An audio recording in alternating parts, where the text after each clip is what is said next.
नमस्कार साथियों, आज हम पिछले टॉपिक को ही कंटिन्यू करेंगे, उसको आगे पढ़ेंगे। उस टॉपिक का नाम है प्रबंध की प्रकृति विज्ञान के रूप में। तो चलिए पढ़ते हैं। अब बात करते हैं प्रबंध की प्रकृति के दूसरे विषय की, यानी प्रबंध एक विज्ञान के रूप में। तो इसे पहले देखते हैं, इसकी पहले परिभाषा और अर्थ को देखते हैं।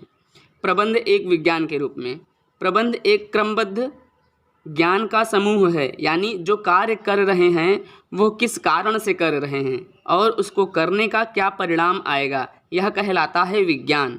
इसको इस तरीके से परिभाषित किया जा सकता है: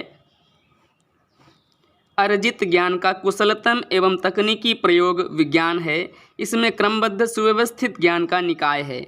इसलिए विज्ञान में यथार्थ सिद्धांत होते हैं, ठीक है, जिन्हें प्रमाणित किया जा सकता है और यह कारण एवं प्रभावों में संबंध स्थापित करते हैं, ठीक है। मतलब हवा में तीर नहीं छोड़े जाते, बल्कि इनको एक निश्चित रूप से विध प्रमाण इनको स्पष्ट किया जा सकता है, इन्हें प्रमाणित किया जा सकता है। तो चलिए अब हम विज्ञान की विशेषताओं को पढ़ेंगे और यह जानने का प्रयास करेंगे कि विज्ञान प्रबंध में उपस्थित है कि नहीं, ठीक है। तो चलिए देखते हैं।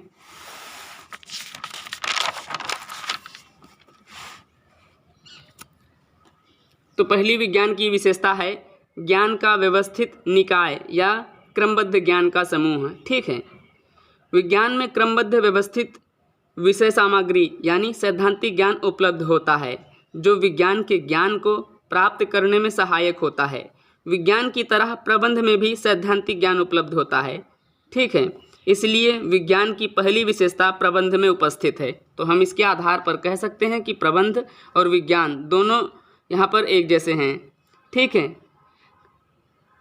अब बात करते हैं दूसरी विशेषता की। विज्ञान की दूसरी विशेषता, वैज्ञानिक सिद्धांत तर्क या जांच के आधार पर बनाए जाते हैं। किसी सिद्धांत को प्राप्त करने से पहले वैज्ञानिक तर्क के अनुसार उसकी जांच करते हैं, है ना, या वैज्ञानिक तर्क के अनुसार उसकी जांच की जाती है और वे जांच के बाद ही अधिक विश्वसनीय होते हैं, जिससे उन पर अधिक भरोसा किया जा सके। परंतु जब उन सिद्धांतों का परीक्षण प्रबंधक को मनुष्यों पर करना होता है, तो ये परीक्षण पूर्ण रूप से वैज्ञानिक तर्क के अनुसार नहीं हो सकते, है ना, क्योंकि मनुष्य जो है कोई मशीन तो है नहीं जो बिल्कुल एक्यूरेट वैसा ही बिल्कुल कार्य करेगी। इसलिए क्योंकि पूर्ण वैज्ञानिक सिद्धांत सिर्फ मशीनों पर ही लागू किए जा सकते हैं, इसलिए विज्ञान की यह विशेषता प्रबंध में उपस्थित नहीं है, ठीक है। अब हम बात करते हैं विज्ञान की तीसरी विशेषता की, यानी सिद्धांत दोबारा किए हुए परीक्षणों पर आधारित होते हैं। वैज्ञानिक सिद्धांतों को पहले परीक्षण के माध्यम से विकसित किया जाता है और फिर नियंत्रित परिस्थिति में बार बार परीक्षण कर उनकी जांच की जाती है। अब बात करते हैं चौथी विशेषता की। विज्ञान की चौथी विशेषता, वैज्ञानिक सिद्धांत हर तरीके से प्रयोग में लाए जाते हैं, हर जगह प्रयोग में लाए जाते हैं। इनकी कोई निश्चित स्थिति नहीं होती है, ये ज्यों के त्यों प्रत्येक परिस्थिति में अपनाए जाते हैं। लेकिन प्रबंधकीय सिद्धांत वैज्ञानिक सिद्धांतों की तरह नहीं होते हैं, है ना, इसलिए इनका प्रयोग सार्वभौमिक नहीं होता है। प्रबंधकीय सिद्धांतों में क्या होता है कि जैसी परिस्थिति होगी वैसी परिस्थिति के अनुसार सोच समझकर कार्य लिया जाता है, लेकिन जो वैज्ञानिक सिद्धांत होते हैं उनमें चाहे जैसी परिस्थिति हो वे वैसे के वैसे ही लागू किए जाते हैं। इनको मतलब जो प्रबंधकीय सिद्धांत होते हैं इसमें क्या होता है, इनको दी गई परिस्थिति के अनुसार परिवर्तित करना पड़ता है, यानी प्रबंधकीय सिद्धांतों को हम दी गई परिस्थिति के अनुसार परिवर्तित कर सकते हैं। जैसा उचित लगे उस हिसाब से हम नियमों को लागू कर सकते हैं। इसलिए विज्ञान की यह विशेषता प्रबंध में उपस्थित नहीं है, ठीक है। अब बात करते हैं पांचवीं विज्ञान की विशेषता की। विज्ञान में पुनरावलोकन संभव है, क्योंकि जब दो वैज्ञानिक स्वतंत्र रूप से समान अनुसंधान कर रहे हैं और समान स्थितियों में समान आंकड़े प्रयोग कर रहे हैं तो समरूप या समान परिणाम प्राप्त होंगे, ठीक है। परंतु प्रबंध में प्रबंधकों को मनुष्यों पर अनुसंधान या परीक्षण करने पड़ते हैं।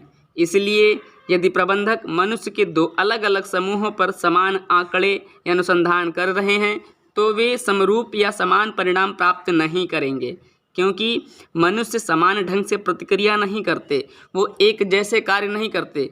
कुछ आलसी होंगे तो कुछ मेहनती होंगे तो कुछ मीडियम होंगे। तो जाहिर सी बात है उनमें एक समान जो होगा परिणाम या रिजल्ट नहीं प्राप्त होगा, है ना।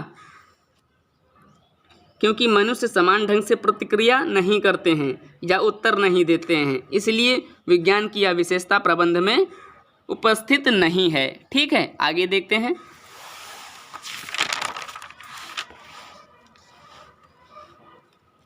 अब हम प्रबंध की प्रकृति विज्ञान के रूप में के सारे यानी पूरे निचोड़ को पढ़ते हैं कि यह पूरा निचोड़ विज्ञान की प्रकृति में क्या है कि विज्ञान जो है वह प्रबंध है कि नहीं, इसको हम समझते हैं। इसका पूरा निचोड़ विज्ञान की विशेषताओं की प्रबंध के साथ तुलना करने पर हमें पता चलता है कि विज्ञान की 2 विशेषताएं प्रबंध में उपस्थित हैं और जबकि 2 विशेषताएं उपस्थित नहीं हैं। इसलिए प्रबंध को पूर्ण रूप से विज्ञान नहीं माना जा सकता है, परंतु हम इसे अपूर्ण विज्ञान या सामाजिक विज्ञान कह सकते हैं। ठीक है, आज के लिए इतना ही। धन्यवाद।